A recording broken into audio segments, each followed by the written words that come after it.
Good morning to all of you. आज हम भारत के उपराष्ट्रपति के पद को डिस्कस करने वाले हैं, वाइस प्रेसिडेंट ऑफ इंडिया की पोस्ट को। कई कारणों से ये पोस्ट जो है वो चर्चा में रही थी, तो जो भी आगामी एग्जाम्स हैं उनमें इस सेगमेंट से क्वेश्चन पूछा जा सकता है। डायरेक्ट आर्टिकल से क्वेश्चन पूछा जा सकता है, लैंग्वेज से क्वेश्चन पूछा जा सकता है, या फिर कोई सिचुएशन, कोई कंडीशन अप्लाई करके फिर क्वेश्चन पूछा जा सकता है। तो आज हम इस पूरे सेगमेंट को डिटेल में कवर करने वाले हैं, आर्टिकल्स को भी डिस्कस करेंगे और लैंग्वेज को भी जानेंगे। यहाँ से जो चुनाव की प्रक्रिया है, उपराष्ट्रपति के पद के लिए जो चुनाव होता है, उसको हम जो 2022 में चुनाव हुए उसके एग्जाम्पल को देखते हुए पूरी कैलकुलेशन को जानेंगे, क्योंकि उपराष्ट्रपति के चुनाव में आप और हम वोट डालने नहीं जाते। तो क्या पूरी प्रक्रिया रहती है, कौन इस चुनाव में वोट डालने जा सकता है और प्रोसेस क्या रहती है, क्योंकि बहुत बार ना डायरेक्ट आर्टिकल तो पढ़ ले जाते हैं हम, लेकिन वो प्रोसेस जो है वो हमें कभी कभी बॉदर करती है कि कैसे कैलकुलेशन होती है। तो आज हम उस पूरी कैलकुलेशन को भी जानेंगे। सबसे पहले देखते हैं ये पोस्ट ली कहाँ से है, हमने कौन से मॉडल पे आधारित है। तो ये पोस्ट हमने ली है अमेरिका के संविधान से। भारतीय कार्यपालिका व्यवस्था के अंतर्गत उपराष्ट्रपति का जो पद है वो हमने अमेरिका के संविधान से प्रेरित होकर लिया है। लेकिन अमेरिका के वाइस प्रेसिडेंट के पास जो पावर्स हैं और भारत के वाइस प्रेसिडेंट के पास जो पावर हैं और जो प्रावधान किए गए हैं उनमें काफी अंतर है। जैसे अमेरिका में राष्ट्रपति जो हैं, अगर उनकी अचानक मृत्यु हो जाए या किसी कारण से वो पद खाली हो जाए, तो उपराष्ट्रपति जब राष्ट्रपति का पद संभालते हैं तो वो बची हुई पूरी टर्म को कंप्लीट करते हैं। जैसे अगर 4 साल, वहां पे क्या है 4 साल के लिए प्रेसिडेंट होते हैं, तो जैसे अगर 2 साल के लिए प्रेसिडेंट थे और अब वाइस प्रेसिडेंट जो हैं वो प्रेसिडेंट की पोस्ट संभाल रहे हैं, तो वो बची हुई टर्म को, बचे हुए 2 साल अपना कंप्लीट करेंगे। जबकि भारत के संविधान में ये प्रावधान नहीं है। हमारे क्या प्रावधान है, हमारे तो स्पष्ट लिख दिया गया है कि 6 महीने के अंदर अंदर, हाँ, जैसे ही राष्ट्रपति का पद रिक्त होता है उपराष्ट्रपति तुरंत राष्ट्रपति का पद ग्रहण कर लेते हैं, लेकिन चुनाव आयोग को 6 माह के अंदर अंदर चुनाव करवा करके नव निर्वाचित राष्ट्रपति जो है वो अपने ऑफिस में एंटर कर जाने चाहिए। तो ये बकायदा हमारे प्रावधान है। तो हम सारी बातों को जानेंगे। इस पोस्ट को, इस पद को क्यों बनाया गया था उपराष्ट्रपति का पद, क्योंकि ये ऐसी पोस्ट है जिसके कोई वेतन भत्ते नहीं है। तो क्या हमारे उपराष्ट्रपति बिल्कुल फ्री ऑफ कॉस्ट, उनको कोई सैलरी नहीं मिलती, कोई वेतन भत्ते नहीं मिलते, ऐसे ही काम करते हैं क्या? नहीं, उनको दिए जाते हैं वेतन भत्ते। किस रूप में दिए जाते हैं? राज्यसभा के सभापति के रूप में। तो हम जानेंगे कि ये पोस्ट क्रिएट क्यों की गई थी और इस पोस्ट के पास क्या क्या पावर्स दी गई हैं, कौन कौन सी वो सिचुएशंस हैं, कंडीशंस हैं जिस समय उपराष्ट्रपति जो हैं वो राष्ट्रपति का पद ग्रहण करते हैं, उनके कर्तव्यों का निर्वहन करते हैं।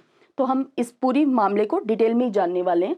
अब एक तो कंसेप्ट क्लियर हो गया है कि हमने ये अमेरिका के संविधान से लिया है, क्योंकि वनडे एग्जाम में बहुत बार इतना सिंपल क्वेश्चन भी पूछ लिया जाता है कि हमने ये पोस्ट कहाँ से ली है। उपराष्ट्रपति का पद जो है वो राष्ट्रपति के बाद दूसरा सर्वोच्च पद है। हम सभी जानते हैं कि भारत में हमारे जो राष्ट्र प्रमुख हैं वो हैं हमारे प्रेसिडेंट, राष्ट्रपति। सबसे बड़ा संवैधानिक पद जो है वो हमारे राष्ट्रपति का है, वो राष्ट्र प्रमुख है। उसके बाद जो दूसरे नंबर की पोस्ट है वो है वाइस प्रेसिडेंट की, क्योंकि इस पोस्ट में वो सारी पावर्स हैं जो समय अगर कोई ऐसी सिचुएशन बनती है किसी समय, तो ये तुरंत राष्ट्रपति बन जाते हैं। अब बात करते हैं सबसे पहले प्रावधानों की कि कौन से अनुच्छेद में लिखा गया है कि भारत का एक उपराष्ट्रपति होगा। तो ये आर्टिकल 63 इतना ही छोटा आर्टिकल है जितना आर्टिकल 52 है। अनुच्छेद 52 कहता है भारत का एक राष्ट्रपति होगा, there shall be a president of India. उतना ही छोटा ये हमारे संविधान के सभी अनुच्छेदों में जो सबसे छोटे अनुच्छेद हैं उनमें शामिल होते हैं। आर्टिकल 52 भी, आर्टिकल 63 भी। 63 कहता है there shall be a vice president of India, Bharat का एक उपराष्ट्रपति होगा। ये बात अनुच्छेद 63 में लिख दी गई है। अब आर्टिकल 63 से लेकर 71 जो हम डिस्कस करने वाले हैं, इनमें भी आपस में एक सीक्वेंस है।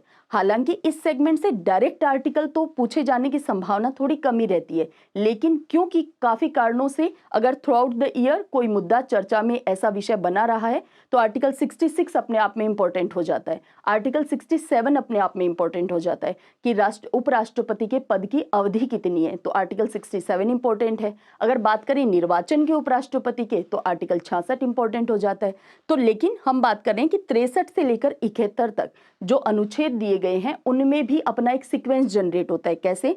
सबसे पहले 63 में बात की कि भारत का एक उपराष्ट्रपति होगा, फिर अभी हमने कहा कि उपराष्ट्रपति का पद इसलिए बनाया गया, कारण क्या था बनाने के पीछे, कि राष्ट्रपति हमारा राष्ट्र का प्रमुख है, वो इतना महत्वपूर्ण पद है, वो कभी भी खाली नहीं रह सकता किसी भी कारण से। अब देखिए, राष्ट्रपति भी होते तो मनुष्य ही हैं, होते तो वो भी व्यक्ति हैं, तो उनकी मृत्यु हो सकती है, जो कि हुई भी है हमारे 2 राष्ट्रपतियों की। तो पद पे रहते हुए अगर उनकी मृत्यु हो जाए, अगर किसी कारण से वो अपना इस्तीफा दे दें, अगर उनको महाभियोग के द्वारा हटा दिया जाए, क्योंकि जब पद की अवधि पूरी होती है उससे पहले तो चुनाव आयोग तैयारी कर ही लेता है कंप्लीट, कि हाँ भाई 5 साल पूरे होने को हैं, उससे ठीक पहले चुनाव आयोग पूरी प्रोसेस कंप्लीट करवा करके, चुनाव करवा करके, और जो जिस दिन राष्ट्रपति का पद की अवधि समाप्त होने वाली है उससे पहले क्या है, चुनाव की सारी प्रोसेस कंप्लीट, और फिर अगले दिन जो है वो राष्ट्रपति अपने ऑफिस में एंटर ले लेते हैं, जो नवनिर्वाचित राष्ट्रपति हैं। लेकिन पद की अवधि नहीं समाप्त हुई, अचानक कोई ऐसा कारण बन गया, मृत्यु हो सकती है, पद त्याग सकते हैं, इस्तीफा दे सकते हैं, या फिर उनके ऊपर महाभियोग के द्वारा उनको हटाया जा सकता है, या फिर कभी कभी बीमार भी हो जाते हैं राष्ट्रपति। भाई इंसान ही तो है, तो अगर वो बीमारी की वजह से, अस्वस्थ रहने की वजह से, या किसी भी कारण से अपने कर्तव्यों का निर्वहन नहीं कर पा रहे हैं, तो फिर ऐसे में हमें चाहिए था एक ऐसा प्रावधान जो तुरंत, एक ऐसी पोस्ट जो तुरंत राष्ट्रपति की जगह काम कर सके, उन सभी कर्तव्यों का निर्वहन कर सके, क्योंकि राष्ट्रपति की पोस्ट कभी भी हमारे यहाँ खाली नहीं रह सकती। तो इसीलिए उपराष्ट्रपति का पद बनाया गया। अब इसमें प्रावधान किस तरह से किए गए, कि सबसे पहले हमने कहा भारत का एक उपराष्ट्रपति होगा, अनुच्छेद 63 में लिख दिया। तुरंत बाद में अनुच्छेद 64 बात करता है कि उपराष्ट्रपति जो हैं, क्योंकि उपराष्ट्रपति के रूप में कोई वेतन भत्ते नहीं है, अब क्या जो व्यक्ति उपराष्ट्रपति बने हैं वो ये इंतजार ही करते रहें कि कब ये सीट उपराष्ट्रपति वाली खाली हो और तब जाकर के मैं अपने कर्तव्यों का पालन करूं। तो ऐसा तो नहीं हो सकता कि वो वेट ही करते रहें, और मान लो कि राष्ट्रपति ने अपने पद की अवधि कंप्लीट की, चुनाव हुए, वापस नहीं, तो ये तो 5 साल तक के लिए यूं ही बैठे रहे। तो इसका मतलब उपराष्ट्रपति के पद पे जो व्यक्ति हैं उनको भी तो कोई काम देना पड़ेगा, ताकि हम उनको फिर वेतन भत्ते भी दे सकें। तो यहाँ पे सेंटेंस क्या लिखा गया है उस पे गौर करना, क्योंकि जो एक्स ऑफिसियो, जो पदेन शब्द है, उसका भी अपना महत्व है। क्या कि आर्टिकल 64 में लिखा गया कि उपराष्ट्रपति जो होंगे वो राज्यसभा के सभापति, पदेन सभापति होंगे।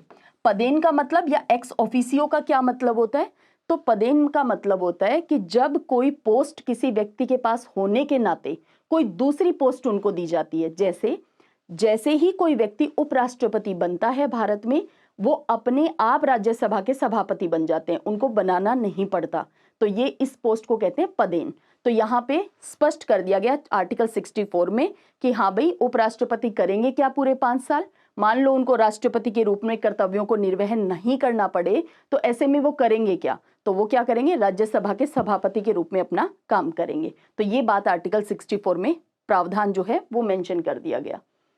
जब उपराष्ट्रपति, फिर आगे ये भी मेंशन किया कि जब उपराष्ट्रपति राष्ट्रपति के रूप में काम करेंगे, तो उस समय, क्योंकि वो दोनों कामों को नहीं कर सकते कि वो उपराष्ट्रपति हैं और राष्ट्रपति के रूप में भी काम कर रहे हैं और राज्यसभा के सभापति के रूप में भी नहीं, स्पष्ट लिखा गया कि यदि हमारे उपराष्ट्रपति को राष्ट्रपति के रूप में अपना काम करना पड़ रहा है, तो ऐसे में वो राज्यसभा के सभापति के रूप में काम नहीं करेंगे, और ना ही राज्यसभा के सभापति के रूप में वेतन भत्तों के हकदार होंगे, क्योंकि जब वो काम ही राष्ट्रपति वाला कर रहे हैं तो उनको वेतन भत्ते भी कौन से मिलेंगे, सारी सुख सुविधाएं, सारी पावर्स कौन सी मिलेंगी, जो हमारे राष्ट्रपति के लिए संसद ने नियम विनियम करके बना रखी हैं विधि के द्वारा, वो सभी मिलेंगी। तो ये बात भी क्लियर कर दी गई। आर्टिकल 65, तो 63 में बात की भारत का एक उपराष्ट्रपति होगा, एक सीक्वेंस है, आप समझ पा रहे हैं। 64 में बात कर दी गई कि जो हमारे उपराष्ट्रपति होंगे वो राज्यसभा के सभापति के रूप में काम करेंगे। आर्टिकल 65 में कहा गया कि जब हमने ये पोस्ट जनरेट की है तो वो कारण भी तो बताने पड़ेंगे कि क्यों उपराष्ट्रपति का पद बनाया है। तो बताया गया कि अगर हमारे राष्ट्रपति की मृत्यु हो जाती है, या राष्ट्रपति अपना पद छोड़ देते हैं, इस्तीफा दे देते हैं, या फिर राष्ट्रपति पे महाभियोग, इम्पीचमेंट, पद से हटाए जाने की वजह से या किसी अन्य कारण से अगर हमारे राष्ट्रपति का पद खाली हो जाता है, तो उपराष्ट्रपति उस तारीख तक राष्ट्रपति के रूप में काम करेंगे जिस तारीख को नया निर्वाचित राष्ट्रपति अपना पद ग्रहण नहीं कर लेता, तब तक उपराष्ट्रपति राष्ट्रपति के रूप में काम करते रहेंगे। तो इसका मतलब तो जब तक नया निर्वाचित नहीं राष्ट्रपति आता तब तक करते रहेंगे, कोई पद की अवधि नहीं दी गई कि कितने दिनों तक करेंगे। बाकायदा लिखा गया है कि 6 महीने के अंदर अंदर अगर उपराष्ट्रपति राष्ट्रपति के रूप में काम करते हैं तो चुनाव आयोग को 6 महीने के अंदर अंदर चुनाव करवा करके नवनिर्वाचित राष्ट्रपति को उनका पद ग्रहण करवा देना है। तो इसका मतलब क्वेश्चन ये भी पूछा जा सकता है कि जो हमारे वाइस प्रेसिडेंट हैं वो मैक्सिमम कितने समय तक के लिए राष्ट्रपति के कार्यों का निर्वहन कर सकते हैं। तो ऑप्शन में 3 महीने, 1 महीने, 60 दिन या फिर जितने समय तक वो चाहें या टर्म कंप्लीट करेंगे, कोई भी विकल्प दिए जा सकते हैं। तो ध्यान रखना है 6 मंथ, 6 माह मैक्सिमम उपराष्ट्रपति 6 माह तक राष्ट्रपति के कार्यों का निर्वहन कर सकते हैं। ठीक है। आर्टिकल 65 का क्लोज 2 क्या कहता है कि जब राष्ट्रपति अनुपस्थित हो, जैसे आप भी बहुत बार, जैसे आपका एडमिशन है किसी स्कूल में, कॉलेज में एडमिशन है, लेकिन जरूरी नहीं है कि आपने उस कॉलेज या स्कूल को छोड़ दिया हो, ये भी तो हो सकता है कि आप किसी दिन अनुपस्थित हो जाएं।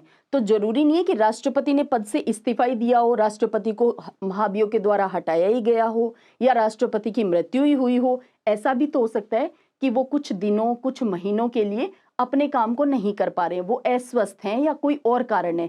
ऐसी भी तो सिचुएशन आ सकती है, बिल्कुल आ सकती है। तो अगर राष्ट्रपति एब्सेंट है, अनुपस्थित हैं, किसी बीमारी की वजह से या अन्य किसी कारण से वो अपने कामों को नहीं कर पा रहे हैं, अपने कृत्यों का निर्वहन नहीं कर पा रहे हैं, असमर्थ हैं, तब भी उपराष्ट्रपति जो हैं वो उस तारीख तक उनके यानी राष्ट्रपति के कार्यों को करेंगे जब तक राष्ट्रपति वापस आकर अपना ऑफिस नहीं संभाल लेते। तो इसका क्या मतलब हुआ, यहाँ पे भी चुनाव होंगे क्या? नहीं। जो व्यक्ति राष्ट्रपति थे वो किसी कारण से बीमार हुए या किसी भी कारण से कुछ दिनों या महीनों के लिए वो राष्ट्रपति से उन्होंने छुट्टियां ली, अपनी पोस्ट से छुट्टी तो ले सकते हैं, छुट्टियां ली। तो ऐसे में भी हम राष्ट्रपति का पद तो खाली नहीं रख सकते। तो उपराष्ट्रपति ने तब तक के लिए काम किया जब तक राष्ट्रपति अपने ऑफिस में वापस नहीं आ गए, स्वस्थ होकर या अन्य किसी कारण से जो गए थे वापस नहीं आ जाते। तो यहाँ पर चुनाव नहीं करवाए जाएंगे। तो ये है आर्टिकल 65 का क्लोज 2। तो ध्यान रखना है, कहीं पता चले कि आपने केवल 3 बातों को ध्यान रखा कि राष्ट्रपति की मृत्यु हो जाए, राष्ट्रपति अपने पद से इस्तीफा दे दें, रिजाइन कर दें, या फिर उनको महाभियोग के द्वारा हटा दिया जाए, तभी उपराष्ट्रपति राष्ट्रपति बन सकते हैं। उसके अलावा नहीं, वो एब्सेंट भी हो सकते हैं, वो बीमार भी हो सकते हैं, कोई और कारण भी हो सकता है, तब भी वो छुट्टियां ले सकते हैं और तब उपराष्ट्रपति राष्ट्रपति के रूप में काम कर लेते हैं और यहाँ चुनाव करवाने की कोई जरूरत नहीं होती। ये आर्टिकल 65 का क्लोज 2 है। अब बात करते हैं अनुच्छेद 65 का 3 क्या कहता है।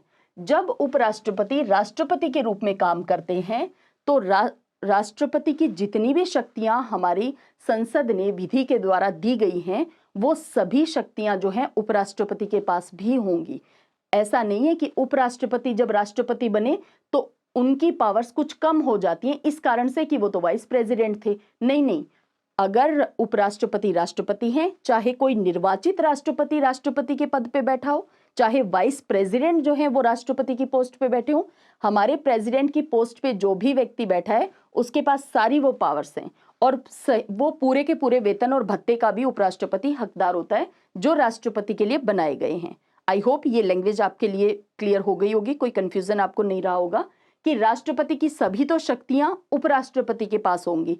कब होंगी? जब वो राष्ट्रपति के रूप में काम कर रहे हैं, उस समय सभी उपलब्धियां, सभी वेतन भत्ते और सभी विशेषाधिकार होंगे जो संसद ने विधि के द्वारा दिए हैं राष्ट्रपति को। Article 66 most important article, star भी लगाना।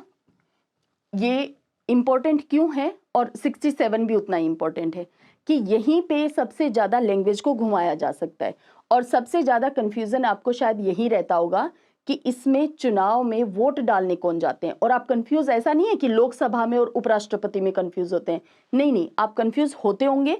तो राष्ट्रपति के निर्वाचक मंडल में कौन आते हैं इलेक्टोरल कॉलेज के अंदर, और उपराष्ट्रपति के जो वोटर्स हैं वो कौन लोग होते हैं, इसमें आपको कोई कंफ्यूजन हो सकता है। लेकिन आज के बाद शायद ये कंफ्यूजन नहीं रहना चाहिए, आप खुद से क्रिएट कर लें तो अलग बात हो सकती है, क्योंकि 2 ही लाइन है वो आपको सटीक तरीके से याद रखनी होती है। जैसे जब कभी बात आती है कि राष्ट्रपति के चुनाव में कौन लोग वोट डालते हैं, तो आपको हमेशा ध्यान रखना है राष्ट्रपति इज इक्वल टू निर्वाचित व्यक्ति। अब कौन से निर्वाचित व्यक्ति, तो 5 जगहों को आप ध्यान रखेंगे। लोकसभा के निर्वाचित, राज्यसभा में निर्वाचित, इसके अलावा दिल्ली और पुडुचेरी 2 जगहों की विधानसभाओं के निर्वाचित सदस्य और सभी राज्यों की विधानसभाओं के निर्वाचित सदस्य। ये इतने निर्वाचित सदस्य जो हैं वो राष्ट्रपति के चुनाव में भाग लेते हैं। तो कहीं से कहीं तक ये कंफ्यूजन आपको नहीं होना चाहिए कि मनोनीत सदस्य भी भाग लेते हैं क्या। जब शब्द ही आपको याद रखना है कि राष्ट्रपति इज इक्वल टू निर्वाचित सदस्य, तो आपको कोई कंफ्यूजन नहीं होना चाहिए। जब बात आती है उपराष्ट्रपति की, तो उपराष्ट्रपति वाइस प्रेसिडेंट के आगे आपको सटीक शब्द ध्यान रखना है, लोकसभा और राज्यसभा के सभी सदस्य। और जब सभी वर्ड आ गया तो इसका मतलब इसमें मनोनीत सदस्य भी शामिल हो जाएंगे, इसमें निर्वाचित भी, क्योंकि जब हमने सभी सदस्य कह दिया है तो टोटल ही आ गए हैं उसमें। तो राष्ट्रपति में निर्वाचित ध्यान रखना है और वाइस प्रेसिडेंट उपराष्ट्रपति में आपको सभी ध्यान रखना है। और सभी में क्या, लोकसभा और राज्यसभा। इसमें विधानसभाओं के लोगों का कोई काम नहीं है, यहाँ पे वो वोट देने नहीं आते हैं जब उपराष्ट्रपति का चुनाव होता है। तो आई होप अब आपको लैंग्वेज में कोई इशू नहीं आना चाहिए। अब हम ये पूरी प्रोसेस जानने वाले हैं, जो 2022 का चुनाव हुआ उपराष्ट्रपति का, उसी को एग्जाम्पल लेते हुए कि वैध मत कौन से होते हैं। ये बार बार जो आप शब्द सुनते हैं, आनुपातिक प्रतिनिधित्व क्या होता है, ये सिंगल ट्रांसफरेबल वोट सिस्टम क्या होता है, ये एकल हस्तांतरणीय या स्थानांतरणीय क्या होता है, ये एकल संक्रमणीय लिखा हुआ भी मिल सकता है आपको। तो ये होते क्या है, इन टर्म्स को बेसिकली जानना है। क्योंकि देखिए, अगर बात होती लोकसभा के चुनाव की, अगर बात होती विधानसभाओं के चुनाव की, तो क्योंकि आप खुद वोट देने जाते हैं, आप खुद वोटर्स हैं, तो आपको पता रहता है कि उनमें कैसे वोट डाले जाते हैं। लेकिन क्योंकि जब बात होती है राष्ट्रपति के चुनाव की, जब बात होती है उपराष्ट्रपति के चुनाव की, जब बात होती है राज्यसभा के सदस्यों के चुनाव की, तो आप और मैं कभी वोट देने नहीं जाते हैं। तो ऐसे में जरूरी हो जाता है कि आखिर इनका चुनाव कैसे होता है, कहाँ होता है, कहाँ वोटिंग होती है, और किस तरह से वोट को काउंट करते हैं, और कैसे ये कहते हैं कि दूसरी बार की मतगणना अगर करनी पड़ जाए तो वरीयता में वोट दो। ये सारी चीजें क्या हैं, तो वो एग्जाम्पल से समझेंगे तो बहुत ईजी मैनर में समझ में आ जाएगा।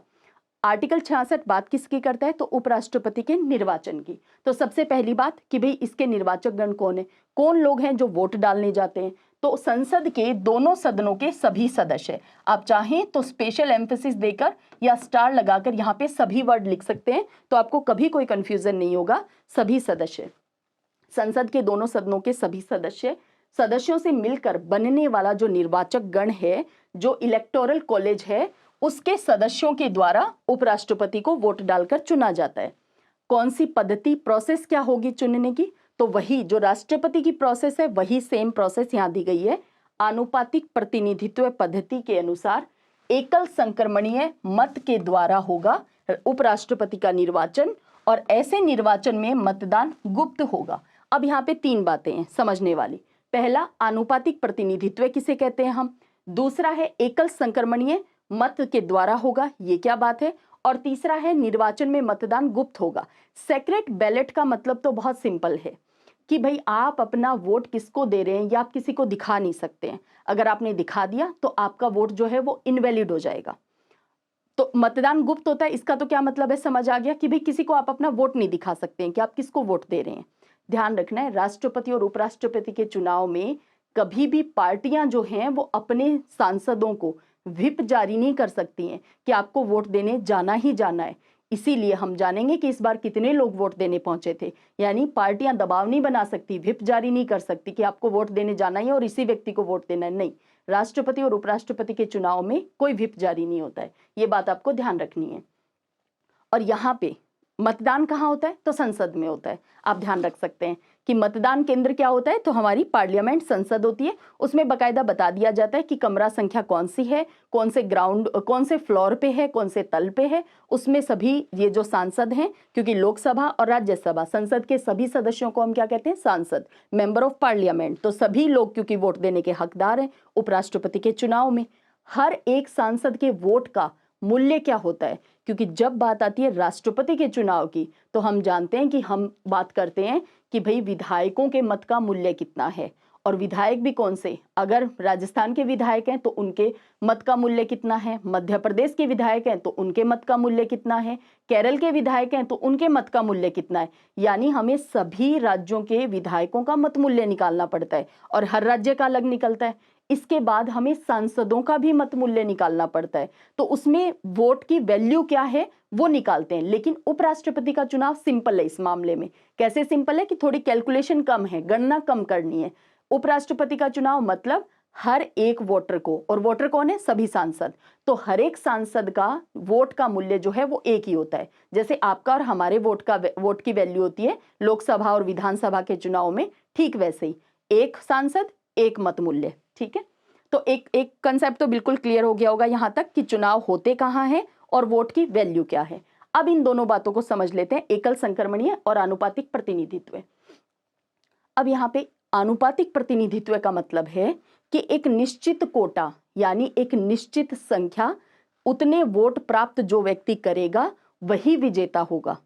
सामान्यतः लोकसभा या विधानसभा के चुनाव में हम क्या देखते हैं कि जैसे 4 कैंडिडेट हैं आपके ही क्षेत्र में, आपके ही चुनाव क्षेत्र के अंदर 4 उम्मीदवार थे ABCD, एक को वोट मिले, मान लेते हैं क्योंकि एग्जाम्पल देख रहे हैं तो बहुत छोटी छोटी हम संख्या को रखते हैं ताकि इजी मैनर में समझ में आ जाए। एक उम्मीदवार को 100 वोट मिले, एक को 110 वोट मिले, एक को 120 वोट मिले और चौथे उम्मीदवार को 121 वोट मिल गए। कौन जीतेगा? 121 वोट वाला। कोई निश्चित कोटा नहीं था, कोई भी निश्चित कोटा नहीं था। जिसको जितने ज्यादा, सबसे ज्यादा वोट जिस व्यक्ति ने प्राप्त किए उम्मीदवार ने, वो विजेता हो जाता है। First pass the post system इसको हम कहते हैं। जो जिसने सबसे ज्यादा वोट प्राप्त किए वो जीत गया। लेकिन उपराष्ट्रपति और राष्ट्रपति के चुनाव में एक निश्चित कोटा जो है वो प्राप्त करना पड़ेगा, तभी जाकर वो व्यक्ति, वो उम्मीदवार जो है वो विजेता बनेगा यानी उपराष्ट्रपति बनेगा। अब बात आती है वो निश्चित कोटा कैसे निकालते हैं। तो निश्चित कोटा निकालते हैं टोटल वैलिड वोट्स, जितने वैध मत, अब वैध मत भी हम जानेंगे कैसे काउंट होते हैं। जो टोटल वैलिड वोट्स हैं उनको डिवाइड बाई 2 करेंगे हम और प्लस में 1 कर देंगे। अब बात आती है कि ये प्रोसेस हर बार सेम रहता है क्या? अब जब निश्चित कोटा है तो हर बार सेम रहता होगा? नहीं रहता हर बार सेम। कैसे नहीं रहता? जैसे आप अभी सभी जानते हैं कि हमारे लोकसभा में कितने कुल सदस्य हैं, तो 543 सदस्य हैं हमारी लोकसभा, शॉर्ट में लोकसभा को ऐसे लिख देते हैं। अब बात आती है राज्यसभा की, हमारे कुल कितने सदस्य हैं, तो राज्यसभा में हमारे सदस्य हैं 245, 245 कुल सदस्य हैं। टोटल कितने मेंबर हो गए लोकसभा और राज्यसभा के सभी सदस्य? देखिए जो 12 मनोनीत हैं वो इसी 245 के अंदर ही तो आते हैं, क्योंकि 233 निर्वाचित और प्लस 12 मनोनीत। टोटल कितने हैं? क्योंकि उपराष्ट्रपति का चुनाव है तो सभी सांसद आ रहे हैं ना, तो मनोनीत भी आ गए हैं। तो टोटल कितने हैं राज्यसभा में? 245 हैं। लोकसभा और राज्यसभा के कुल कितने सांसद हैं हमारे पास? तो ये डिजिट आती है हमारी 788। 543 प्लस 245 आप जोड़ोगे 788, ये डिजिट आई। ठीक है, हमारे कुल सांसद हो गए और ये सभी क्या कर सकते हैं? वोट डालने में भाग लेंगे, 788। अब बात करते हैं 2022 का चुनाव। उपराष्ट्रपति का चुनाव होना था, 2022 में हुआ था। ठीक है, 788 में से उस समय कितने मौजूद थे? तो टोटल 780 लोग मौजूद थे। 8 मेंबर कहाँ चले गए? तो 8 मेंबर जो थे वो राज्यसभा में अनुपस्थित थे। किस कारण अनुपस्थित थे? तो जम्मू कश्मीर से 4 सदस्य राज्यसभा में नहीं थे, क्योंकि जम्मू कश्मीर विधानसभा के चुनाव नहीं हुए थे तब तक। तो ऐसे में 4 सदस्य तो जो जम्मू कश्मीर से राज्यसभा के सदस्य थे वो नहीं थे। एक सदस्य नॉर्थ ईस्ट से नहीं थे। 3 सदस्यों को मनोनीत नहीं कर रखा था, तो 8 सीट खाली चल रही थी। और हम सभी जानते हैं कि कोई भी सीट कभी भी खाली चल सकती है, लोकसभा में भी चल सकती है, राज्यसभा में भी चल सकती है। अनुपस्थित की बात नहीं कर रहे, थे ही नहीं वहां पे, है ना, उनको राज्यसभा में पहुंचे ही नहीं थे, खाली थी वो सीट तब तक। तो 8 सदस्य इसमें थे नहीं। 2022 के चुनाव में कुल कितने सदस्य भाग ले सकते थे? फिर 780 सदस्य, सांसद कहना चाहिए, 780 सांसद भाग ले सकते थे। इनमें से 55 सांसद जो थे वो वोट डालने ही नहीं आए उस दिन। जब चुनाव का दिन था उस दिन वोट डालने नहीं आए, और क्योंकि पार्टियां व्हिप जारी नहीं कर सकती कि सबको पहुंचना ही है, तो ऐसे में 55 लोग आए ही नहीं। टोटल कितने लोग बचे यहाँ पे? 725। 725 सांसदों ने जाकर के वोट दिया, जिसमें हमारे प्रधानमंत्री भी, क्योंकि वो भी तो सांसद ही हैं, तो प्रधानमंत्री भी वोट। अच्छा, क्वेश्चन ऐसे भी पूछा जा सकता है कि उपराष्ट्रपति के चुनाव में क्या प्रधानमंत्री भी वोट देने जाते हैं? बिल्कुल प्रधानमंत्री वोट डालते हैं। कारण क्या है? वो भी तो सांसद हैं भाई। संसद के सभी सदस्य आ गया तो इसका मतलब सभी सदस्य, प्रधानमंत्री भी उसमें शामिल है। कैबिनेट मिनिस्टर का अगर देकर के क्वेश्चन पूछ लिया जाए तो वो भी, क्योंकि हैं तो वो सभी सांसद। 725 लोगों ने वोट दिया इस दिन। अब इन 725 लोगों में से 15 लोगों के वोट इनवैलिड हो गए और कुल वैध मत कितने निकल कर आए? 725 में से 15 घटाएंगे 710, कुल वैध मत निकल कर आए। अभी हमने बात की कि उस चुनाव में कौन दो लोग थे 2022 में, तो मार्गरेट अल्वा थी और सामने थे जगदीप धनखड़। दोनों में चुनाव हो रहा था, उम्मीदवार थे दोनों, राइट। अब इन दोनों उम्मीदवारों को वोट डले। कितने लोगों ने वोट दिए? 725 लोगों ने वोट दिए। कितने वोट इनवैलिड हो गए? 15 वोट इनवैलिड हो गए। टोटल 710 जो थे वो वोट वैलिड हुए। अब इन दोनों में से जिस किसी को जीतना था उसको एक निश्चित कोटा चाहिए था। अब वो कोटा कितना होता? तो इस समय 2022 में वो कोटा निकल कर आया। 710 को हम क्या करेंगे? 2 से डिवाइड करेंगे और एक जोड़ देंगे, और ये डिजिट आप डिवाइड करके देखना, 356, 355 प्लस 1, 356। अब जिस किसी उम्मीदवार को, चाहे वो जगदीप धनखड़ जी को, चाहे वो मार्गरेट अल्वा जी को, किसी को भी, जिस किसी को 356 वोट प्राप्त हो जाते वो विजेता हो जाता। तो किसको प्राप्त हुए? जगदीप धनखड़ जी को। कुछ 528 के आसपास। चाहिए कितने थे कि इतने तो मिनिमम चाहिए, ये निश्चित कोटा तो चाहिए उम्मीदवार को, 356 वोट। ये कैसे निकला? तो हमने अभी देखा, वैध मतों को 2 से भाग दिया और एक जोड़ दिया। अब आप एक कॉमन सेंस लगाइए, क्या ये हमेशा से 356 ही रहता है क्या? जब कभी उपराष्ट्रपति का चुनाव हो हमेशा 356 रहता है? नहीं, कभी कभी वैध मत, मान लेते हैं 660 ही वैध मत आए, ऐसे में ये कितना निकल कर आएगा? 331। यानी अगर किसी साल जब उपराष्ट्रपति का चुनाव हुआ केवल 660 ही वैध मत थे, तो ऐसे में वो निश्चित कोटा कितना निकल कर आया? 331। तो इसका मतलब यहां से एक कंसेप्ट और आपका क्लियर हो जाना चाहिए कि जो निश्चित कोटा है वो बदल सकता है किसी भी साल, बिल्कुल बदल सकता है, क्योंकि वो तो सांसदों की संख्या और वैध मतों पे निर्भर कर रहा है। ठीक है, तो आई होप ये कंसेप्ट क्लियर हो गया होगा। ये था कि हमें जो निश्चित कोटा, जो आनुपातिक प्रतिनिधित्व की बात की, उसकी बात हो चुकी है कंप्लीट, और कंसेप्ट और एग्जाम्पल हमने देख लिया। अब हम बात करते हैं एकल हस्तांतरणीय या एकल संक्रमणीय मत प्रणाली। ये क्या है? तो ये क्या होता है, जब कोई व्यक्ति उपराष्ट्रपति बनने के लिए अपना नामांकन करता है तो जितने भी उम्मीदवार हैं, मान लेते हैं अभी तो जैसे जब सर्वपल्ली राधाकृष्णन जो सबसे पहले उपराष्ट्रपति बने, निर्विरोध बन गए, उसके बाद किसी का जो नामांकन था वो खारिज हो गया, इस नाते डॉक्टर शंकर दयाल शर्मा जो थे वो निर्विरोध जीत गए। तो कुछ अलग अलग कारणों से निर्विरोध जीत गए, मतलब वोट डालने की ही प्रोसेस नहीं हुई, तब तो बात अलग है। अगर उम्मीदवार हैं, 2 ही उम्मीदवार हैं, तब भी दूसरे मत की गणना की नीड ही नहीं हो सकती। लेकिन मान लीजिए 4 या 5 उम्मीदवार हैं और ऐसे में वो निश्चित कोटा मान लेते हैं, इस बार 356 चाहिए था, अभी हम निकाला कि भाई 356, ये इतने वोट तो चाहिए थे किसी भी उम्मीदवार को। मान लेते हैं उम्मीदवार थे 4, है ना। एक कैलकुलेशन करके देखते हैं, एक हाइपोथेटिकल सिचुएशन है, आपको पता होना चाहिए क्या हो सकता है, तभी वो एकल संक्रमणीय जो मत है वो आपको समझ में आएगा। 4 उम्मीदवार थे ABCD और कितना उनको चाहिए था निश्चित कोटा? 356 वोट चाहिए थे, क्योंकि एक व्यक्ति, एक वोटर के वोट का मूल्य एक ही है, यानी 356 सांसद फेवर के चाहिए थे। अब ऐसे में क्या होता है कि जब कभी उपराष्ट्रपति का चुनाव होता है तो चुनाव आयोग क्या करता है? 2 फैक्ट यहाँ पे और भी ध्यान रखने। चुनाव आयोग एक अधिकारी नियुक्त करता है, निर्वाचन अधिकारी। वो कौन होता है? लोकसभा या राज्यसभा का महासचिव। आप साइड में राइट डाउन भी कर सकते हैं, लोकसभा या लोकसभा या राज्यसभा के महासचिव को नियुक्त किया जाता है, एक बार लोकसभा के और एक बार राज्यसभा के महासचिव को। 2022 में जो चुनाव हुआ उसमें जो निर्वाचन अधिकारी था वो लोकसभा के महासचिव थे।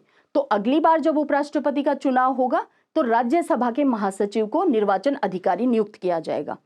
जब ये सारे वोटर, हमारे सभी सांसद उपराष्ट्रपति के चुनाव वाले दिन वोट डालने जाते हैं तो इनको एक मत पत्र दिया जाता है। उस मत पत्र पे क्या होता है? उम्मीदवारों के नाम, उनकी फोटो होती है, ठीक है। अब उस पे इनको क्या करना होता है? वोट जो है वो प्रेफरेंस में देने होते हैं, वरीयता देनी होती है कि जैसे 4 उम्मीदवार हैं ABCD, तो हर सांसद जाएगा और अपनी वरीयता देगा कि भी A उम्मीदवार को मैं 1 नंबर पे रखना चाह रहा हूँ, D उम्मीदवार को मैं 2 नंबर पे रखना चाह रहा हूँ। इस तरह से वरीयता में वोट दिए जाएंगे। अगर मान लो पहली बार की गणना के बाद किसी भी उम्मीदवार को अगर बहुमत नहीं प्राप्त होता, बहुमत नहीं कहेंगे, निश्चित कोटा, क्योंकि बहुमत तो आम चुनाव में हम देखते हैं, निश्चित कोटा अगर पहली मतगणना के बाद किसी को भी प्राप्त नहीं हुआ, मान लेते हैं कि सभी, जैसे पहले नंबर कोई भी सांसद गया, उसने कहा ए को मैं 1 वरीयता दूंगा, बी को मैं दूंगा 4 नंबर की वरीयता, सी को मैं दूंगा 3 नंबर की वरीयता, डी को मैं दूंगा 2 नंबर की वरीयता, इस तरह से वरीयता दी। तो ऐसे करते करते मान लेते हैं इस बार 725 सांसदों ने वोट दिए, तो 725 नंबर तक के सभी सांसद जो हैं वो इस तरह से वरीयता में वोट देकर आए। ध्यान क्या रखना है कि यहाँ पे चुनाव आयोग के द्वारा एक पेन भी दिया जाता है, मतपत्र तो दिया ही जाता है, एक पेन भी दिया जाता है। अगर उस पेन के अलावा किसी पेन से आपने वरीयता दे दी इन सांसदों ने, तो वोट क्या हो जाएगा, इनवैलिड हो जाएगा। इसके अलावा अगर किसी व्यक्ति सांसद ने किसी भी उम्मीदवार को वरीयता नहीं दी तो भी वोट इनवैलिड हो जाएगा। तो रोमन संख्या में दे या 1 2 3 4 में दे, लेकिन आपको वरीयता देकर आनी है। हाँ, यहाँ पे एक कंडीशन अप्लाई होती है। अगर मान लो कोई सांसद पहुंचा और उसने कहा मुझे नहीं पता कि मैं दूसरे तीसरे चौथे नंबर पे किसको कौन से उम्मीदवार को चाहता हूं उपराष्ट्रपति के रूप में, मैं तो सिर्फ एक ही व्यक्ति है इसको उपराष्ट्रपति के रूप में वोट देने आया हूं, तो वो ऐसा भी कर सकता है कि किसी एक व्यक्ति को एक वरीयता देकर चला जाए। अगर किसी ने एक भी वरीयता नहीं दी है तो उसका वोट इनवैलिड हो जाएगा। सभी वरीयताएं देना जरूरी नहीं है, लेकिन कभी कभी दूसरे राउंड की, सेकंड राउंड की मतगणना करनी पड़ जाती है, तो ऐसे में जरूरी हो जाता है कि सभी वरीयताएं सभी सांसद देकर आए। तो वोट कैसे दिए जाते हैं, वरीयता में, है ना। वरीयता में कैसे कि कोई एक सांसद पहुंचा, उसने वरीयता दी, दूसरा सांसद, तीसरा, चौथा, पांचवा, इस तरह से करते करते सभी सांसदों ने जो मतपत्र उनको पकड़ाए गए थे और जो पेन दिया गया था उससे उन्होंने वरीयता देकर के अपना वोट डालकर आ गए। अब मान लेते हैं कि अब बारी आई काउंटिंग की, उसी दिन हो जाती है, तो काउंटिंग करने की बारी आई तो पता चला ये जो ए उम्मीदवार था इसको मिले 200 वोट, जो बी उम्मीदवार था इसको मिले मान लेते हैं 100 वोट, जो सी उम्मीदवार था इसको भी, क्योंकि 725 ने दिए तो आप ऐड करते जाना, ठीक है, और जो डी उम्मीदवार था इसको बचे हुए 225, और वैलिड थे केवल 710 वोट ही वैलिड थे, है ना। तो हम 710 वैलिड वोट को ही कैलकुलेशन में लेके चले तो 210 वोट इसको मिले। अब आप एक बात बताइए, निश्चित कोटा तो 356 का निकल के आया था, किसी भी उम्मीदवार को विजेता घोषित नहीं किया जा सकता। अब हम क्या करें, सेकंड राउंड की यहाँ पे क्या होगी, काउंटिंग स्टार्ट होगी। उसमें क्या किया जाएगा, उसमें ये देखा जाएगा कि सबसे कम वोट कौन से उम्मीदवार को प्राप्त हुए। तो पता चला ये जो बी उम्मीदवार है इसको केवल 100 ही लोग जो थे, 100 ही सांसद चाहते थे कि उपराष्ट्रपति बने, सबसे कम वोट मिले, तो इनको हटा दो। अब इनके वोट कहाँ ट्रांसफर होंगे, यानी जिन सांसदों ने बी को 1 नंबर पे वोट दिया था उन्हीं सांसदों ने सी को, डी को, ए को किसी वरीयता पर तो रखा होगा, बिल्कुल रखा होगा। तो ये देखा जाएगा कि ये 100 सांसद दूसरे नंबर की वरीयता किसको देकर आए हैं। पता चला डी को इन 100 सांसदों में से 60 सांसद ऐसे थे जिन्होंने डी को सेकंड नंबर पे वरीयता दी थी, तो ये कहाँ आकर के वोट जुड़ गए हैं, इस डी उम्मीदवार के नीचे। तो 210 और 60 कितने हो गए, 270 मान लेते हैं। दूसरी मतगणना में भी नहीं कोई कंक्लूजन निकल के आ पाया, 356 वोट अभी भी किसी के पास नहीं है, तो तीसरे राउंड की मतगणना की जाएगी और फिर से जिस उम्मीदवार के पास सबसे कम वोट है उसको हटा दिया जाएगा। इस तरह से वरीयता में वोट डाले जाते हैं, इस तरह से काउंटिंग की जाती है। हालांकि नीड नहीं होती, लेकिन फिर भी अगर जरूरत पड़ जाए तो ऐसा यहाँ पे उपराष्ट्रपति के चुनाव में पूरी प्रोसेस रहती है। तो हमारे लिए 3 बातें इंपॉर्टेंट थी। पहली थी आनुपातिक प्रतिनिधित्व, यानी एक निश्चित कोटा प्राप्त करना पड़ेगा, कैसे निकालते हैं वो हमने सीख लिया। दूसरी थी एकल संक्रमणीय, यानी आपके वोट ट्रांसफर हो सकते हैं, इसी को सिंगल ट्रांसफरेबल वोट सिस्टम कहते हैं। वोट ट्रांसफर हो रहे हैं ना, सबसे कम मिला उस उम्मीदवार को हटा दिया, उसके वोट सेकंड और थर्ड नंबर पे जिसको दिए तो दूसरे नंबर की वरीयता वाले के वोट ऐड हो गए, तो इस तरह से वोट जो है वो हस्तांतरित हो जाते हैं। तो इसलिए इसको हस्तांतरणीय भी लिख दिया जाता है या फिर जो है संक्रमणीय लिख दिया जाता है। और गुप्त मतदान है, सीक्रेट बैलेट है, इसका मतलब आप किसी को वोट दिखा नहीं सकते हैं। आई होप अब आपको ये प्रोसेस पूरी कंप्लीट हो गई है। ये एग्जाम्पल के थ्रू आपको ये पूरा जो मामला था उपराष्ट्रपति के निर्वाचन का और कैसे वोट डालते हैं, आई होप वो क्लियर हो गया होगा। अब बात कर लेते हैं 1-2 और फैक्ट की। 20 तो चाहिए प्रस्तावक और 20 चाहिए अनुमोदक, इनको हम कहते हैं प्रपोजर्स और सेकेंडर्स। 20 प्रस्तावक 20 अनुमोदक उपराष्ट्रपति के चुनाव के अंदर चाहिए। जैसे कोई ए व्यक्ति है, ये चाहता है मैं अपना नाम दूं उपराष्ट्रपति बनने के अंदर, तो इस ए व्यक्ति को अपना नामांकन करने से पहले 20 प्रस्तावक 20 अनुमोदक चाहिए। ये 20 प्रस्तावक अनुमोदक कौन हो सकते हैं? जो उपराष्ट्रपति के चुनाव में भाग ले सकते हैं। इसका मतलब हमारे सभी सांसद, लोकसभा और राज्यसभा के सभी सदस्य चुनाव प्रपोजर्स भी हो सकते हैं, सेकेंडर्स भी बन सकते हैं। ध्यान फैक्ट क्या रखना है, कोई व्यक्ति या तो कोई भी सांसद या तो प्रस्तावक हो सकता है या वो अनुमोदक बन सकता है, और एक उम्मीदवार का जो प्रस्तावक और अनुमोदक या कोई भी बन गया, वो किसी दूसरे उम्मीदवार का प्रस्तावक और अनुमोदन नहीं कर सकता। तो ये फैक्ट के रूप में आपको ध्यान रखना है, ठीक है। 20 प्रस्तावक है, 20 अनुमोदक है। एक उम्मीदवार का कोई व्यक्ति प्रस्तावक बन गया, वो अनुमोदक उसी व्यक्ति का नहीं बन सकता, किसी दूसरे का भी अनुमोदक नहीं बन सकता, किसी दूसरे उम्मीदवार का प्रस्तावक भी नहीं बन सकता। तो एटलीस्ट एक उम्मीदवार को 40 सांसद चाहिए अपना नाम जो है वो अपना पर्चा पूरा भरने के लिए, अपना नामांकन दर्ज करने के लिए। साथ ही साथ क्या चाहिए, 15,000 रुपए की जमानत राशि भी जमा करवानी पड़ेगी। कहाँ उम्मीदवार को कहाँ जमा करवानी पड़ेगी? चाहे तो आरबीआई में जमा करवा दें, चाहे तो गवर्नमेंट सिक्योरिटीज में जमा करवा दें। तो ये गवर्नमेंट सिक्योरिटीज में भी जमा करवाई जा सकती, गवर्नमेंट ट्रेजरी के अंदर, गवर्नमेंट ट्रेजरी में जमा करवाई जा सकती है, ठीक है। अब बहुत बार आपने सुना होगा जमानत जब्त हो गई है। जब्त कब होती है? ये जो वैलिड वोट्स थे ना, इन वैलिड वोट्स का अगर कोई उम्मीदवार 1/6 वोट प्राप्त नहीं कर पाया, जैसे इस बार वैलिड वोट कितने थे, हमारे टोटल वैलिड वोट थे 710, 710 का 1/6 आप निकाल के संख्या देख लेना। अगर कोई उम्मीदवार इतना भी प्राप्त नहीं कर पाया तो उसकी ये जो जमानत 15,000 रुपए राशि है वो जब्त हो जाएगी, वो सरकार के पास ही रह जाएगी, ठीक है। ऐसे में जमानत जब्त करवाने में नाम आता है काका जोगिंदर सिंह का। आज हम उनके बारे में जानेंगे जब हम राष्ट्रपतियों उपराष्ट्रपतियों की लिस्ट डिस्कस करेंगे। उन्होंने ना इतने सैकड़ों चुनाव लड़े, लेकिन वो कोई भी चुनाव जीत नहीं पाए, और कितनी ही बार उनकी लगभग जमानत भी जब्त हुई है। उन्होंने उपराष्ट्रपति का भी चुनाव लड़ा था। तो चलिए अब आगे बढ़ते हैं। ये हमने प्रोसेस जान ली है, ये इसीलिए दिया गया था कि इस बार का जो उदाहरण है वो हम देख सकें। निर्वाचन किस प्रोसेस से होता है वो हमने जान लिया। अब बात करते हैं आर्टिकल 66 का क्लोज 2 क्या बात करता है, कैसे उपराष्ट्रपति चुनेंगे, चुनाव कैसे होता है वो देख लिया। उपराष्ट्रपति संसद के किसी सदन या किसी राज्य के विधानमंडल के किसी भी सदन का सदस्य नहीं होगा। अगर कोई व्यक्ति उपराष्ट्रपति बन जाता है और वो मान लेते हैं कोई लोकसभा का या किसी विधानसभा का या राज्यसभा का कोई सदस्य है, तो ऐसे में उपराष्ट्रपति का पद ग्रहण करने की तारीख से वो जो लोकसभा, राज्यसभा या विधानसभा का जो पद था उस व्यक्ति के पास, उसको खाली मान लिया जाता है, उसको छोड़ दिया मान लिया जाता है, या तो वो खुद ही छोड़ देते हैं वरना छोड़ दिया मान लिया जाता है। अब बात करते हैं आर्टिकल 66 का क्लोज 3 क्या कहता है। ये पूरा 66 नंबर का जो अनुच्छेद है इंपॉर्टेंट है।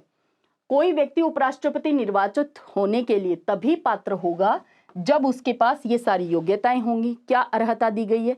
पहला, वो भारत का नागरिक हो। दूसरा, अपनी उम्र 35 वर्ष पूरी कर चुका हो, 35 वर्ष की आयु पूरी कर चुका हो। और तीसरा, यहाँ पे ध्यान देना है और स्टार भी लगाना, इसीलिए इस पे राज्यसभा का सदस्य होना नहीं चाहिए, क्योंकि उपराष्ट्रपति किसी भी सदन का सदस्य नहीं हो सकता। अभी तो डिस्कस किया, किसी भी सदन का सदस्य नहीं हो सकता। लिखा क्या है योग्यता, अर्हता, एलिजिबिलिटी में कि राज्यसभा का सदस्य बनने की अर्हता होनी चाहिए, यानी वो व्यक्ति राज्यसभा का सदस्य बन सकता है, ऐसी उसमें अर्हता, एलिजिबिलिटी होनी चाहिए। तो इस लैंग्वेज पे, इस लाइन पे आप गौर करना, क्योंकि उलझाया जा सकता है। राज्यसभा का सदस्य होना चाहिए, राज्यसभा का सदस्य था पहले पास्ट में, ऐसा सदस्य होना चाहिए। नहीं, राज्यसभा का केवल सदस्य निर्वाचित होने की योग्यता, अर्हता होनी चाहिए। इसके अलावा कोई भी लाभ के पद पे नहीं होना चाहिए। लाभ का पद धारण करने वाला व्यक्ति उपराष्ट्रपति निर्वाचित होने का पात्र नहीं होगा। और यहाँ पे ध्यान देने वाली बात यह है कि हमारे ही यहीं पे प्रावधान कर दिया गया है कि राष्ट्रपति का पद, उपराष्ट्रपति का पद, राज्यपाल का पद, इसके अलावा संघ और किसी राज्य में जो मंत्री हैं उनका पद लाभ का पद नहीं माना जाएगा। तो कोई व्यक्ति अगर उपराष्ट्रपति है और वो फिर से उपराष्ट्रपति पद का चुनाव लड़ना चाह रहा है, लड़ सकता है, वापस से उपराष्ट्रपति बन सकता है। अच्छा, एक बात और ध्यान देनी है, राष्ट्रपति और उपराष्ट्रपति में अगर कंपेयर करके भी पूछ लिया जाए तो ध्यान रखना है, राष्ट्रपति राष्ट्रपति कितनी बार कोई व्यक्ति भारत का राष्ट्रपति बन सकता है, तो इस बारे में बकायदा प्रावधान किया गया है। कहाँ पे? अनुच्छेद 57 में। पुनर्निर्वाचित होने के लिए पात्रता, राष्ट्रपति की अगर बात आए, अगर क्वेश्चन पूछा जाए उपराष्ट्रपति कितनी बार निर्वाचित हो सकता है, इसके लिए कौन सा अनुच्छेद है, और अगर आपको अनुच्छेद दिए गए हैं तो ध्यान रखना है संविधान में इस बात पे कोई प्रावधान नहीं किया गया है कि कोई व्यक्ति कितनी बार उपराष्ट्रपति बनेगा, लेकिन कितनी बार राष्ट्रपति बन सकता है, कितनी बार उपराष्ट्रपति बन सकता है, कितनी भी बार। लेकिन ध्यान क्या रखना है, एक तरफ संविधान मौन है और दूसरी तरफ संविधान में प्रावधान है। जब बात आती है राष्ट्रपति की, बिल्कुल आर्टिकल 57 कहता है कितनी भी बार बन सकता है, और ये बात प्रावधान में लिखी गई है, अनुच्छेद 57 है इसके लिए। लेकिन उपराष्ट्रपति बन तो कितनी भी बार सकता है, लेकिन संविधान मौन है, बताया नहीं कि कहाँ लिखा गया है, ना ही कोई प्रावधान किया गया है। दूसरा, हमारे राष्ट्रपति को हटाने के लिए जो अनुच्छेद 61 हम पढ़ते हैं, महाभियोग की प्रक्रिया। अब महाभियोग लगाया जा सकता है किस आधार पे, तो संविधान का अतिक्रमण होने के आधार पे। हटाया उपराष्ट्रपति को भी जाया जा सकता है, लेकिन किस आधार पे, इसमें संविधान मौन है। तो दोनों बातों पे ध्यान रखना है, कोई व्यक्ति कितनी बार उपराष्ट्रपति बन सकता है, कौन सा प्रावधान है, कौन सा अनुच्छेद है, तो कोई अनुच्छेद में बात नहीं है, संविधान मौन है। किस आधार पे उपराष्ट्रपति को हटाए, संविधान मौन है, ठीक है, लेकिन राष्ट्रपति के बारे में प्रावधान है, संविधान का अतिक्रमण होने पे हटाया जा सकता है। तो लाभ का पद कौन सा नहीं होता, वो भी हमने डिस्कस किया। अब दूसरे नंबर का इंपॉर्टेंट आर्टिकल 67 की उपराष्ट्रपति का पद तो आपने बना लिया, लेकिन अब इस पद की अवधि कितनी है वो भी बताइए। तो उपराष्ट्रपति अपना पद ग्रहण करने की तारीख से 5 वर्ष का अपना कार्यकाल पूरा करते हैं। लेकिन इसके अलावा परंतु उपराष्ट्रपति राष्ट्रपति को संबोधित हस्ताक्षर सहित अपना जो है रेजिग्नेशन, अपना पद त्याग सकते हैं, रिजाइन कर सकते हैं। इसके अलावा उनको हटाया भी जा सकता है, और ये इंपॉर्टेंट है, काफी चर्चा का विषय होने के नाते आर्टिकल 67 जो है वो इंपॉर्टेंट हो जाता है। उपराष्ट्रपति, ये ख या फिर आप कह सकते हैं स्मॉल बी जो क्लोज है उसको हम पढ़ रहे हैं। उपराष्ट्रपति राज्यसभा के ऐसे संकल्प के द्वारा अपने पद से हटाया जा सकेगा जिसे राज्यसभा के, अब यहाँ पे फिर से लैंग्वेज जो है, लाइन जो है, स्टेटमेंट जो है वो इंपॉर्टेंट है। क्या? राज्यसभा बहुमत से हटाएगी, राज्यसभा विशिष्ट बहुमत से हटाएगी, राज्यसभा तात्कालिक जो सदस्य हैं उनके बहुमत से पारित करेगी। तो ध्यान देना है, तात्कालिक मतलब एट प्रेजेंट, उस समय जितने सदस्य मौजूद हैं उनके बहुमत से राज्यसभा ने अगर संकल्प पारित कर दिया है, और साथ ही साथ लोकसभा के लिए लिखा गया है केवल सहमत। अगर लोकसभा केवल एग्री कर रही है, लोकसभा अगर सहमत हो जाती है, तो ऐसे में उपराष्ट्रपति को अपना पद छोड़ना पड़ता है। तो दोनों बातों पे गौर करना। अच्छा, एक लाइन और इसमें साथ में शामिल है कि ऐसे संकल्प को लाने से पहले 14 डेज बिफोर, 14 दिन पहले उपराष्ट्रपति को सूचना देनी पड़ेगी, नोटिस देना पड़ेगा। तो राष्ट्रपति को बिल्कुल उपराष्ट्रपति की बात हो रही है, किंतु ऐसा संकल्प प्रस्तावित करने से पहले 14 दिन पहले उपराष्ट्रपति को सूचना देनी पड़ेगी, इन्फॉर्म करना पड़ेगा, नोटिस देना पड़ेगा। उसके बाद जब संकल्प लेकर आया गया, कहाँ लेकर आएंगे? राज्यसभा में। राज्यसभा में अगर तत्कालिक यानी उस समय मौजूद जो सदस्य हैं उनके बहुमत से अगर राज्यसभा उस संकल्प को, उस प्रस्ताव को पारित कर देती है, पास कर देती है, और लोकसभा केवल उससे सहमत हो जाती है, तो ऐसे में उपराष्ट्रपति का पद खाली हो जाएगा। तो उपराष्ट्रपति को हटाने की प्रोसेस क्या है वो आपको पता होनी चाहिए। अब बात करते हैं, उपराष्ट्रपति अपने पद की अवधि समाप्त हो जाने पर भी तब तक अपने पद पे बने रहेंगे जब तक उनका उत्तराधिकारी आकर के अपने ऑफिस में एंटर नहीं हो जाता। यानी नवनिर्वाचित उपराष्ट्रपति, चुनाव आयोग ने चुनाव करवाए, बिल्कुल आर्टिकल 324 आपको हमेशा ही ध्यान रहता है, चाहे राष्ट्रपति का चुनाव हो चाहे उपराष्ट्रपति का चुनाव हो, कौन करवाता है? चुनाव आयोग, है ना। इस सब के लिए जो विधि है, जो प्रोसेस है, जैसे 20 अनुमोदक चाहिए, 20 प्रस्तावक चाहिए, किसी समय में कम थे फिर धीरे धीरे बढ़ाए गए, राष्ट्रपति के लिए 50 चाहिए, ये सारे नियम कौन बनाता है? तो ये नियम बनाने का अधिकार है हमारी संसद के पास। 3 बातें ध्यान रखनी है, चुनाव आयोग का इंपॉर्टेंस, हमारी पार्लियामेंट यानी संसद का इंपॉर्टेंस, साथ ही साथ सुप्रीम कोर्ट का इंपॉर्टेंस।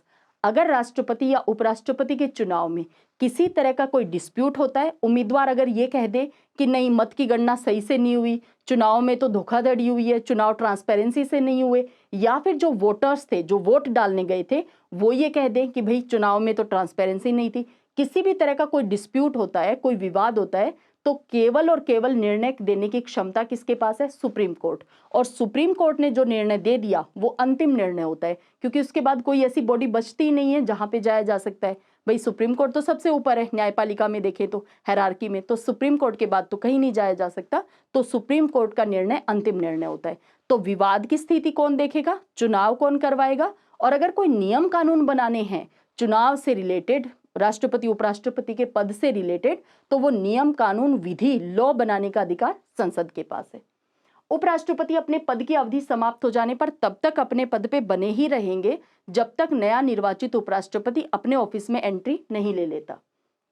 आर्टिकल 68 का क्लॉज 1 क्या कहता है कि उपराष्ट्रपति की पद की अवधि की समाप्ति से हुई रिक्ति को भरने के लिए तो चुनाव आयोग तैयार बैठा है। निर्वाचन पद की अवधि समाप्त से पहले ही पूरा कर लिया जाता है, लगभग 60 दिन पहले पूरी प्रोसेस कंप्लीट कर ली जाती है और फिर वो चुनाव करवा लिए जाते हैं। और जिस दिन खत्म होने वाली होती है, जैसे 24 जुलाई डेट है, तो 23 जुलाई तक सारी प्रोसेस कंप्लीट होकर के कौन अगले दिन शपथ लेकर के और अपना ऑफिस एंटर करने वाला है वो सब तय हो जाता है ना, जब पद की अवधि समाप्त होती है तब।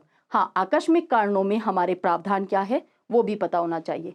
अगर उपराष्ट्रपति का पद, अगर राष्ट्रपति की पोस्ट अचानक खाली हुई है तो उपराष्ट्रपति बैठे हैं, अगर उपराष्ट्रपति का पद अचानक खाली हो जाए, उपराष्ट्रपति की भी मृत्यु हो सकती है, वो अपना इस्तीफा दे सकते हैं राष्ट्रपति को। किसको देते हैं? राष्ट्रपति को इस्तीफा दे सकते हैं, या फिर उनको राज्यसभा ने मान लो संकल्प ला करके और लोकसभा सहमत भी हो गई और राज्यसभा ने तात्कालिक सदस्य संख्या से बहुमत से पारित कर दिया हो, तो ऐसे में उनको अपना पद छोड़ना पड़ेगा।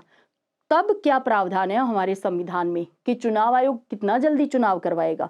राष्ट्रपति में तो 6 माह के अंदर अंदर करवाएगा, उपराष्ट्रपति में ध्यान रखना है एज सुन एज पॉसिबल, यथाशीघ्र। कोई डेट, कोई समय, कोई महीने, साल, कुछ समय नहीं दिया गया है, तो ध्यान रखना है। ऑप्शन दिए जा सकते हैं कि चुनाव आयोग अचानक हुई रिक्ति, उपराष्ट्रपति के पद में अगर अचानक हुई है रिक्ति, तो ऐसे में चुनाव आयोग को चाहिए कि वो 6 माह में चुनाव करवाए, 9 महीने में करवाए, 3 महीने में करवाए, 1 महीने में करवाए, यथाशीघ्र। ये चारों ही विकल्प गलत है। क्या लिखा है? एज सुन एज पॉसिबल, कोई समय नहीं दिया गया है। तो अगर नॉर्मली पद की अवधि कंप्लीट हुई है तब तो चुनाव आयोग सारे काम अपने कंप्लीट कर ही लेता है, सारी फॉर्मेलिटीज। आर्टिकल 68 का क्लोज 2 कहता है कि उपराष्ट्रपति के पद में रिक्ति को भरने के लिए निर्वाचन रिक्ति होने के पश्चात यथाशीघ्र, कि अगर उपराष्ट्रपति का पद अचानक खाली हुआ है तो ऐसे समय में यथाशीघ्र, और निर्वाचित व्यक्ति जब कितने समय के लिए चुना जाएगा, तो वो पूरी 5 वर्ष की जो अवधि दी गई है उसी के लिए चुना जाएगा। हमारे यहाँ ऐसा नहीं है कि चाहे राष्ट्रपति हो चाहे उपराष्ट्रपति हो, कि अगर किसी कारण से चुनाव बीच में ही करवाने पड़ गए, मान लेते हैं कोई एक्स पर्सन राष्ट्रपति है, प्रेसिडेंट है, और इन्होंने 3 ही साल का कार्यकाल पूरा किया और फिर उपराष्ट्रपति ने इनके स्थान को संभाला, सारे कर्तव्यों का निर्वहन किया, और 5 महीने के अंदर मान लेते हैं चुनाव आयोग ने, क्योंकि 6 महीने के अंदर अंदर करवाने थे, 5 महीने के अंदर अंदर चुनाव आयोग ने चुनाव करवाए और नवनिर्वाचित राष्ट्रपति ने अपनी पोस्ट ग्रहण कर ली, तो टोटल कितने हो गए? मान लेते हैं 3 साल 5 महीने ये कंप्लीट हुए। अब बचा हुआ जो राष्ट्रपति नवनिर्वाचित होकर वाई व्यक्ति आया है, क्या ये बचे हुए समय 5 साल में से इस 3 साल 5 महीने को घटाएंगे तो 1 साल 7 महीने के लिए आया है क्या बचा हुआ जो नवनिर्वाचित राष्ट्रपति है? नहीं, कभी भी नहीं, पूरे 5 साल के लिए आया है। ठीक यही प्रावधान उपराष्ट्रपति पे है कि अगर चुनाव ही हो गए ना तो पूरे 5 साल के लिए। ठीक है, ये बात ध्यान रखनी है। आई होप इसमें तो कोई कंफ्यूजन वैसे भी नहीं है, बहुत सिंपल सी बात है। आर्टिकल 69 क्या कहता है? तो उपराष्ट्रपति अपना पद ग्रहण करने से पहले राष्ट्रपति या उसके द्वारा नियुक्त किसी व्यक्ति के सामने शपथ कौन दिलवाता है उपराष्ट्रपति को? तो राष्ट्रपति दिलवाते हैं, या फिर राष्ट्रपति जिस व्यक्ति को नियुक्त करते हैं वो शपथ दिलवाता है। और क्या शपथ करते हैं, क्या प्रतिज्ञान? या तो शपथ ले सकते हैं, अगर कोई व्यक्ति आस्तिक होता है, ईश्वर में आस्था रखता है, तो वो शपथ लेता है, ओथ लेता है। अगर कोई व्यक्ति ईश्वर के अस्तित्व को उस तरह से नहीं मानता तो वो एफर्मेशन, वो एफर्म करेगा, ठीक है, प्रतिज्ञान करेगा। तो उपराष्ट्रपति शपथ लेते हैं। एक फैक्ट और यहाँ पे ध्यान करना है, ऐड कर लेना अपने नोट्स में, कि जब कभी कोई व्यक्ति उपराष्ट्रपति हैं और अगर उनको राष्ट्रपति के रूप में काम करना पड़े किसी भी कारण से, तो ऐसे में वो राष्ट्रपति पद की शपथ लेकर के फिर राष्ट्रपति के ऑफिस में एंट्री लेते हैं।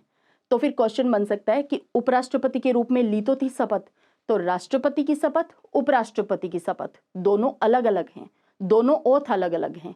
राष्ट्रपति जो हैं वो शपथ लेते हैं कि मैं संविधान का परिरक्षण करूंगा, संरक्षण करूंगा, प्रतिरक्षण करूंगा, प्रिजर्व करूंगा, प्रोटेक्ट करूंगा, डिफेंड करूंगा कॉन्स्टिट्यूशन को, और भारत की जनता की सेवा और कल्याण करूंगा, इसी में लगा रहूंगा। जबकि उपराष्ट्रपति क्या शपथ लेते हैं? ये संविधान की निष्ठा की, इसमें आस्था की शपथ लेते हैं। जैसे मैं अमुक ईश्वर की शपथ लेता हूं, ये तो आप जानते ही हैं, वो रहता ही है एक फॉर्मेलिटी, आपको नाम बोलना पड़ता है। जो भी व्यक्ति उपराष्ट्रपति है वो अपना नाम बोलेंगे। मैं विधि द्वारा स्थापित भारत के संविधान के प्रति सच्ची श्रद्धा और निष्ठा रखूंगा। उपराष्ट्रपति संविधान के प्रति सच्ची श्रद्धा और निष्ठा की शपथ लेते हैं, जबकि राष्ट्रपति जो है वो परिरक्षण की, संरक्षण की, प्रतिरक्षण की शपथ लेते हैं संविधान की। तो इसीलिए जब उपराष्ट्रपति को राष्ट्रपति के रूप में काम करना पड़ता है, ऐसी सिचुएशन बन जाए, तो वो हमेशा राष्ट्रपति पद की शपथ लेते हैं, उसके बाद काम करना स्टार्ट करते हैं। तो इसके अलावा शपथ में क्या कहते हैं? जिस पद को मैं ग्रहण करने वाला हूं उसके कर्तव्यों का श्रद्धापूर्वक निर्वहन करूंगा। एक बात और ध्यान देनी है, हम शेड्यूल्स पढ़ते हैं, अनुसूचियां पढ़ते हैं, है ना? तो हम सेकंड शेड्यूल पढ़ते हैं जिसके अंदर क्या दिए गए हैं? शपथ दी गई है। तीसरी पढ़ते हैं हम जिसमें वेतन दिए गए हैं। तो दूसरी अनुसूची के अंदर राष्ट्रपति उपराष्ट्रपति की शपथ नहीं है। कारण क्या है? यहाँ पे शपथ जो है वो आर्टिकल्स में ही दे दी गई है। अभी हमने पढ़ा ना, तो अनुच्छेदों में ही दे दी गई है, राष्ट्रपति की भी उपराष्ट्रपति की, अनुसूचियों में नहीं है। ये बात आपको ध्यान रखनी है। अब बात करते हैं आर्टिकल 71 का क्लोज 1, राष्ट्रपति या उपराष्ट्रपति के निर्वाचन से उत्पन्न, जो हमने अभी फैक्ट डिस्कस किया था, कोई भी शंका है, कोई भी डिस्प्यूट है, कोई भी विवाद है, तो इसका विनिश्चय यानी इसकी जांच कौन करेगा और निर्णय कौन देगा? सुप्रीम कोर्ट, उच्चतम न्यायालय, और उसका निर्णय अंतिम निर्णय होगा। यदि उच्चतम न्यायालय के द्वारा किसी व्यक्ति के राष्ट्रपति या उपराष्ट्रपति के रूप में निर्वाचन को शून्य घोषित कर दिया जाए, अब यहां से सिचुएशन बेस्ड क्वेश्चन भी बन सकता है कि लैंग्वेज को घुमा दिया जाए। सुप्रीम कोर्ट ने एक्स व्यक्ति के उपराष्ट्रपति बनने को शून्य घोषित कर दिया, इनवैलिड कर दिया, तो मान लेते हैं 20 दिन के बाद इनवैलिड किया, तो ऐसे में उस व्यक्ति के द्वारा उपराष्ट्रपति के रूप में 20 दिन किए गए कार्य का क्या होगा? उनको हम मान्य देंगे, मान्य करार करेंगे, उनको हम इनवैलिड घोषित कर देंगे।